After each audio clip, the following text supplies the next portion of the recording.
369장 찬송입니다.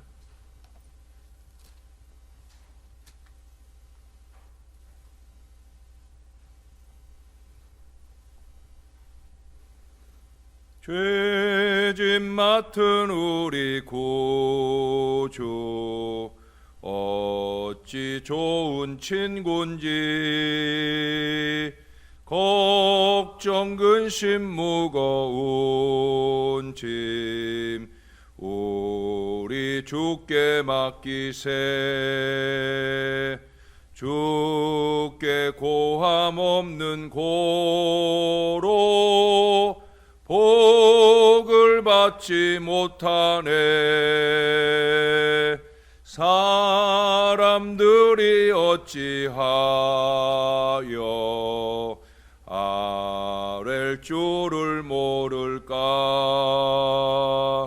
시험 걱정 모든 괴로움 없는 사람 누군가.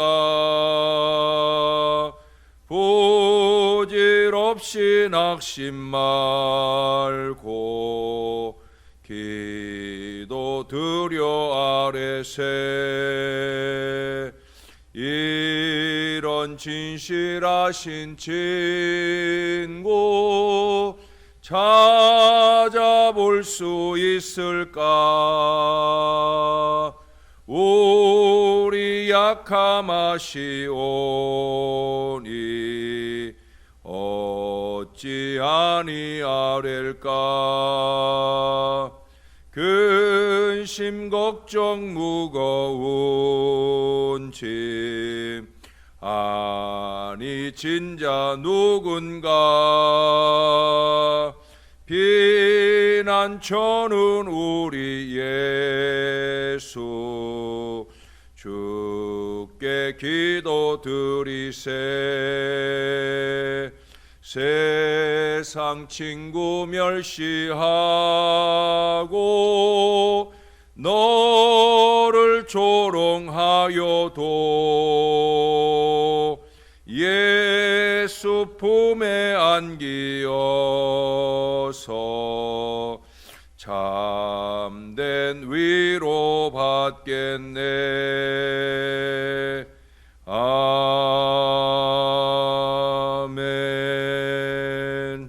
그 다음 찬송 한 장 더 합니다. 370장 찬송입니다. 주 안에 있는 나에게 딴 근심 있으랴. 십자가 밑에 나가 내 짐을 풀었네. 주님을 찬송하면서 할렐루야 할렐루야. 내 앞길 멀고 험해도 나 주님만 따라가리. 그 두려움이 변하여 내 기도 되었고 전날의 한숨 변하여 내 노래 되었네. 주님을 찬송하면서 할렐루야 할렐루야. 내 앞길 멀고 험해도 나 주님만 따라가리. 내 주는 자비하셔서 늘 함께 계시고 내 궁핍함을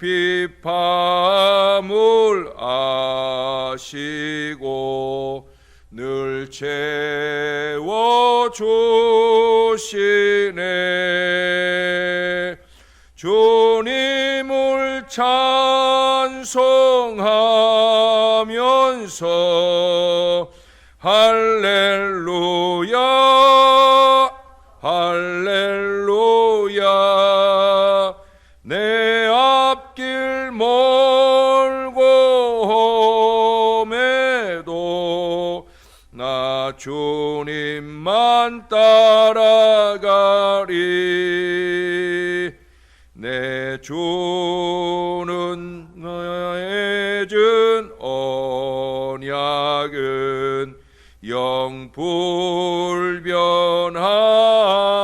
영불변하시니 그 나라 가기까지는 늘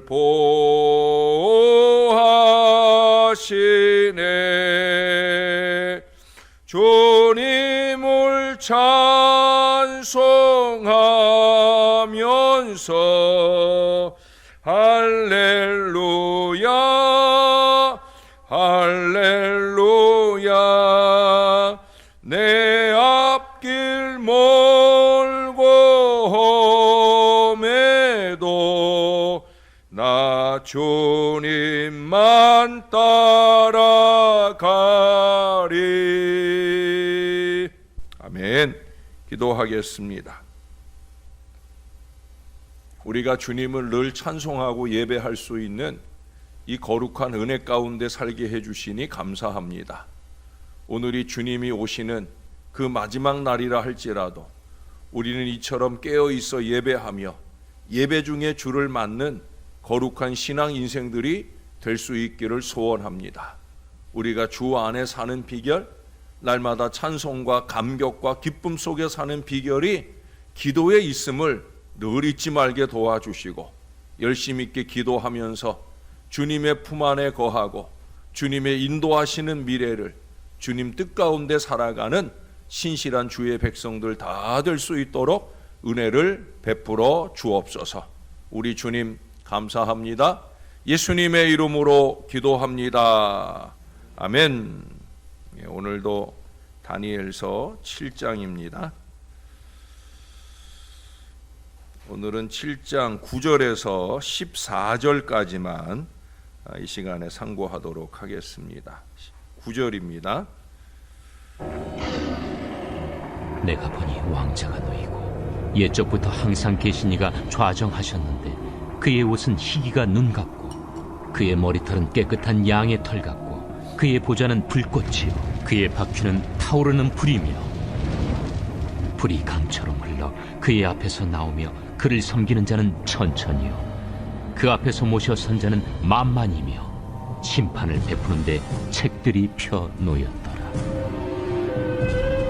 그때 내가 작은 뿔이 말하는 큰 목소리로 말미암아 주목하여 보는 사이에 짐승이 죽임을 당하고 그의 시체가 상함받아 타오르는 불에 던져졌으며 그 남은 짐승들은 그의 권세를 빼앗겼으나 그 생명은 보존되어 정한 시기가 이르기를 기다리게 되었더라. 내가 또 밤 환상 중에 보니 인자 같은 이가 하늘 구름을 타고 와서 옛적부터 항상 계신 이에게 나아가 그 앞으로 인도되며 그에게 권세와 영광과 나라를 주고 모든 백성과 나라들과 다른 언어를 말하는 모든 자들이 그를 섬기게 하였으니 그의 권세는 소멸되지 아니하는 영원한 권세요 그의 나라는 멸망하지 아니할 것이니라. 아멘. 1780년 5월경에 미국에서 이유를 알 수 없이 하늘이 어두워지는 돌연한 일이 일어났어요. 그렇다고 해서 요즘처럼 하늘이 어두워지고 갑자기 비가 오고 그런 일기현상이 아니었어요.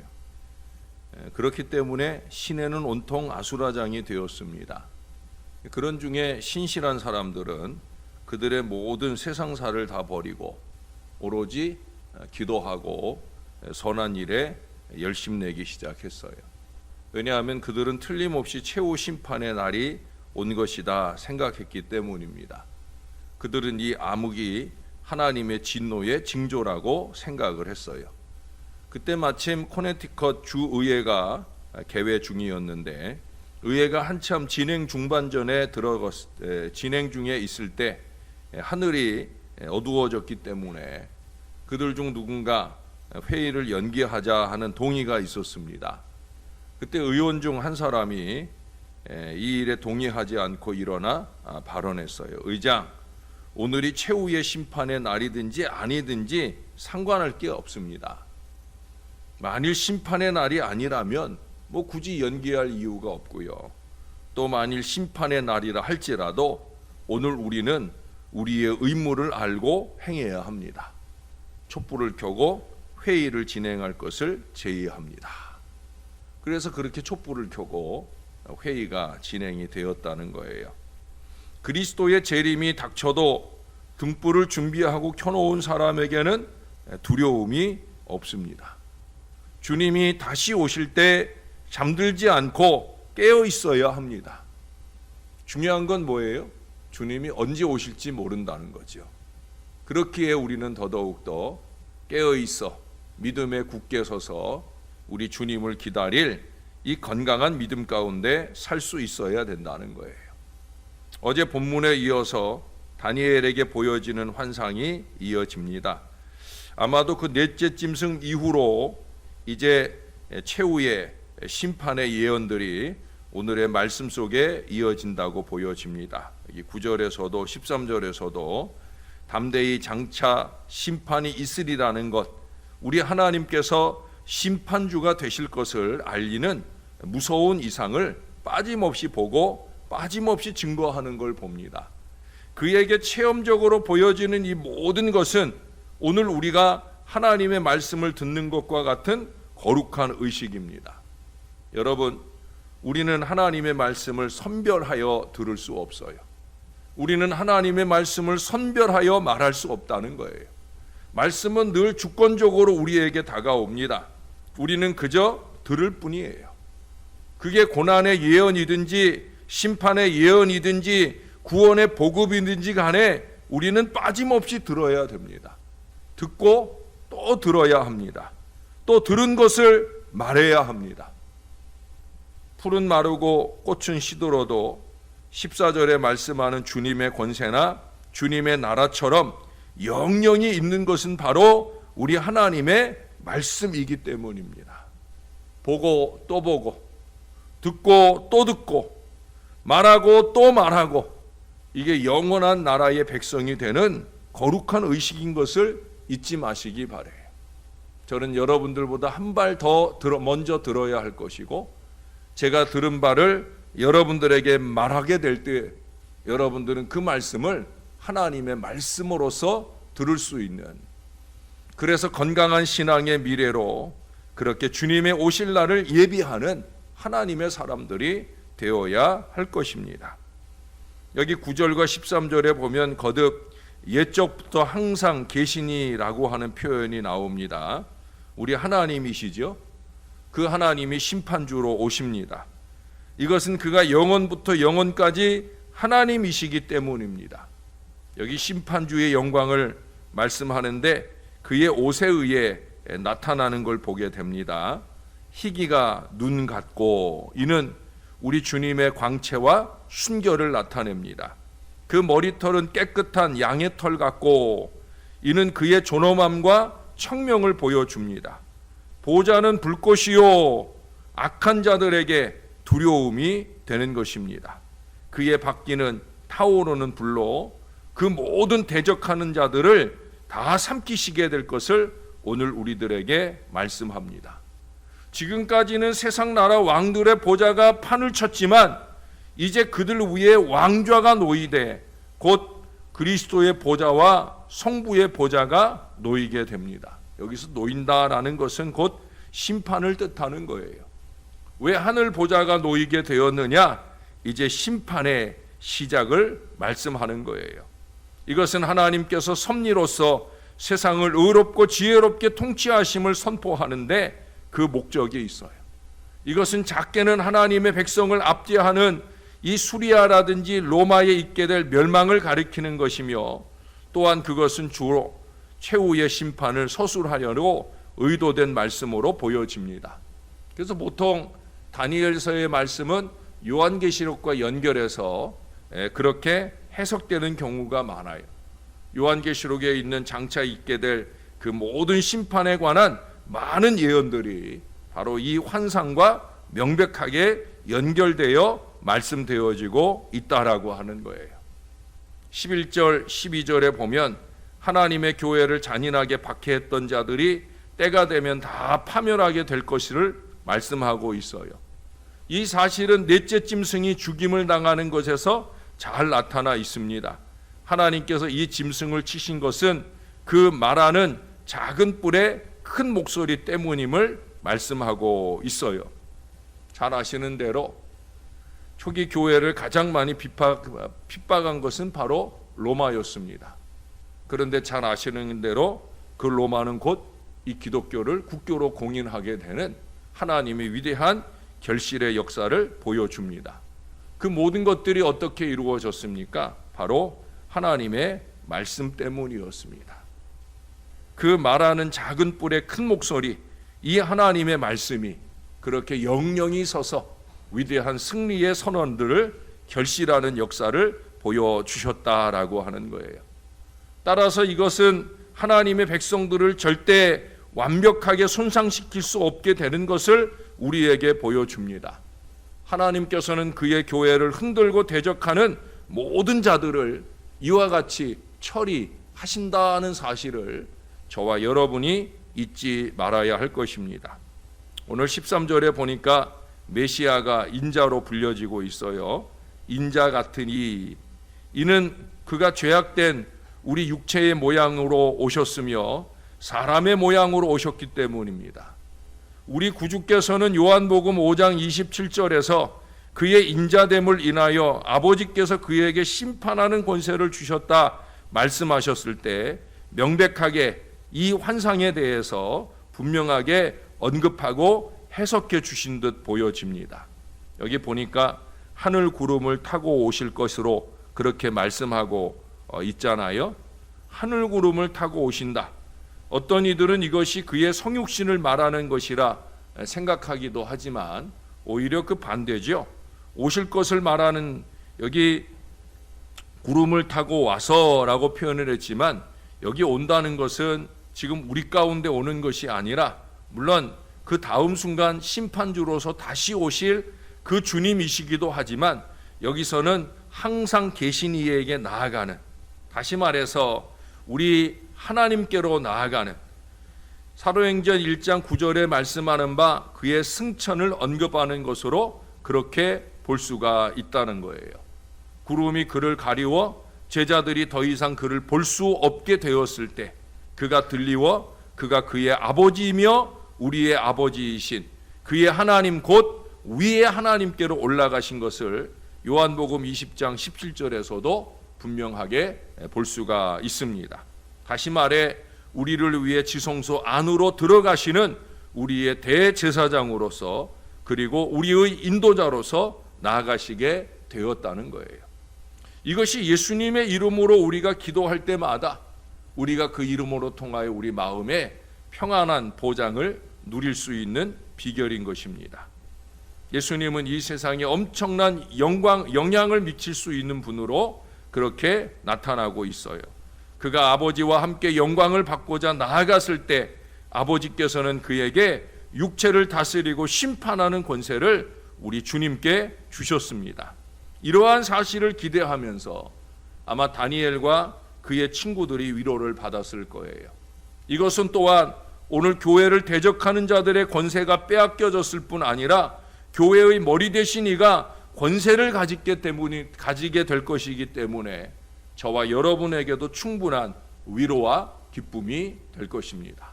빌립보서 2장 10절 이하의 말씀에 보면 모든 사람의 무릎이 그에게 꿇게 될 것이며 모든 입이 그를 시인할 것이라 말씀합니다. 그 권세는 옮기지 아니할 것이요 교회는 마지막 날까지 싸움을 계속할 것이로되 영원토록 승리할 것을 우리에게 말씀해 주고 있습니다. 사랑하는 여러분, 그 승리의 보장 속에 우리가 살고 있어요. 어떤 핍박이나 고난이 찾아온다 할지라도 항상 주의 말씀을 보며 믿음으로 깨어 있어 자기의 할 일을 성실하게 감당하는 사람은 그 승리의 주인공이 되고 말 것입니다. 그게 바로 저와 여러분이어야 합니다. 사랑하는 여러분, 우리는 기도하는 사람들이기 때문입니다. 제가 기도를 강조하는 이유가 이것입니다. 여러분, 새벽에 이 아침 주님 앞에 오실 때 의무로 오지 마셔요. 기쁨으로 오시고 즐거움으로 오시고 최선의 기도로 주님 앞에 매달릴 수 있기를 바랍니다. 기도하는 사람은 점점 선명해지는 하나님의 뜻을 보는 거예요. 그 뜻 안에서 하나님이 기뻐하시는 하나님의 일을 하게 되는 거예요. 상황과 환경에 흔들리지 않고 하나님이 기뻐하시는 일에 마음을 집중하고 항상 최선을 다하게 됩니다. 우리도 다니엘처럼 그렇게 하나님의 뜻을 보는 지혜와 하나님의 힘을 얻는 기도로 사는 참 믿음의 사람들이 될 수 있기를 바랍니다. 저와 여러분의 날마다의 새벽이 행복할 수 있도록, 또 점점 무너져 갈 것 같은 이 성전 예배가 다시금 견고히 서는 하나님의 은혜 가운데 있도록 저와 여러분이 주님의 성전에서 더 열심히 있게 기도하는 하나님의 자녀들이 다 되어 주시기를 우리의 구주가 되시는 예수님의 이름으로 간절히 축원합니다. 기도하겠습니다. 주님, 우리는 이길 것입니다. 이 어렵고 힘든 코로나19 시대 속에서 크고 작은 많은 시험들이 찾아오는 환경 중에서라도 우리는 주님과 함께 이기고 승리할 것입니다. 주님과 함께 누릴 승리의 보장을 위하여 우리가 깨어있어 기도하는 사람들 되게 하여 주옵소서. 우리가 주의 존전에 온 것이 말로 할 수 없는 하늘의 은혜를 사모하며 주님 앞에 열심으로 오는 걸음이 되게 하여 주옵소서.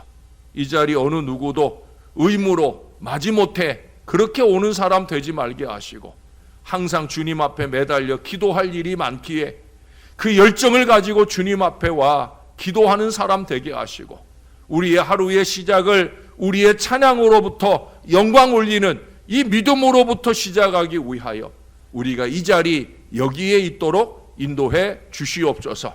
주님이 이곳에 주님의 보좌를 놓으실 때 그것이 우리를 향한 심판의 보좌가 아니라 교회를 대적하는 모든 악한 이들을 향한 보좌가 될 수 있도록 도와주시고 언제나 우리는 주님의 좌우편에 서서 주님의 뜻을 선명히 보고 주님의 일을 열심으로 감당하는 하나님의 사람들이 늘 될 수 있도록 우리를 붙들어 주시고 인도해 주시옵소서.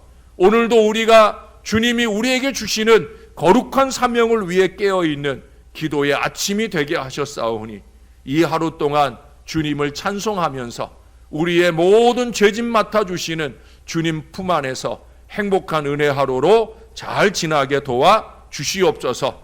오늘 밤은 특별히 교사 결단 및 헌신 예배가 있는 밤입니다.